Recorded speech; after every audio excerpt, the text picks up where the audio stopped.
I go and meet with Dr. Stifelman. My wife and I go there, and he's just very open and just has a lot of questions. He's not pushing surgeries, not pushing any particular procedure. He wants to understand who I am, what am I experiencing, and then he actually shared some history with what he does with other patients, and then gave me some examples with respect to a person in your position or your physical well-being. These are your options. These are some of the things that you need to consider. And then he kind of turned it around and said to me, so what do you think? And I said, I want it out. When can we schedule the surgery? And he quite candidly and kind of in a funny way said, slow down. He says, it's not an aggressive state. What you really should do is enjoy the summer.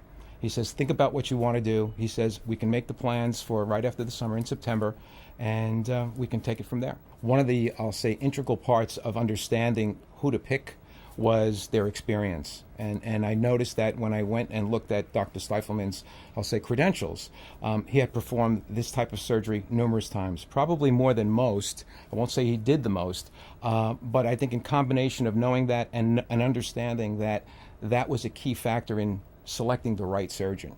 So I think it was the combination of his experience, his demeanor, the technology, and I'm kind of a technologist with respect to understanding or leaning towards new technology. And technology is not the cure-all. It's really just a matter of enhancing the procedure or what you're trying to do as well. So I think the combination of all of those between what Dr. Stifelman has, it was just the right answer.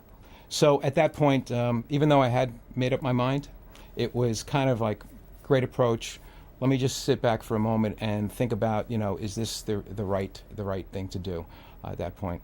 Went home, discussed it with my wife and my two boys, just went through it again, and quite honestly, within the week, I was back on the phone making the appointment for September.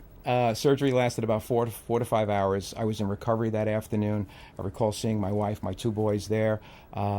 Within maybe a couple of hours, Dr. Stifelman poked in. I think it was his second surgery, so he was completing that. Just wanted to make sure everything was fine.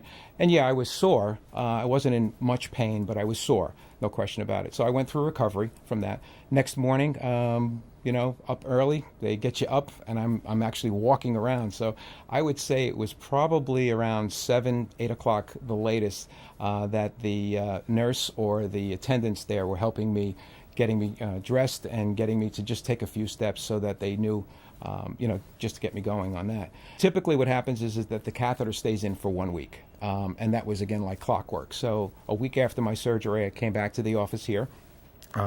The nursing staff, again, being very supportive and kind of setting the expectations of what you're going to be going through. Painless, I guess I had more anxiety than I should have had regarding that. And that went really well. After that, it was really pretty much, I went home and just kind of watched the Yankees win the World Series, one part. The flip side of that is I started working from home because I can do that as well, and just took it light. So 2 weeks from surgery, I was pretty much just watching, taking it easy, taking walks, and then third week I was back at work. Everyone was very supportive or informative. So regardless of where I was going for, either it was a minimal test or going into the MRI chamber, so to speak, everyone was very supportive in understanding what my needs were, and just making sure that it was in a controlled environment. It wasn't something that it was like, next, you're going in, and then next patient is coming in and so forth. So everything from those types of tests to meeting with the nurse practitioners days before the surgery, explaining what's going to happen, what I may feel as far as maybe some discomfort, even the process of the catheter. Just going through those different steps gave me the confidence that as I was going through it, it was kind of rolling back to say, yes, she had said this is what's going to happen. And it kind of set my expectations so that there really wasn't a sense of, I won't call it panic, but, uncertainty to say, why is this happening or what's going on that. So overall, I think the experience was outstanding, and I'll just say an amazing experience as well.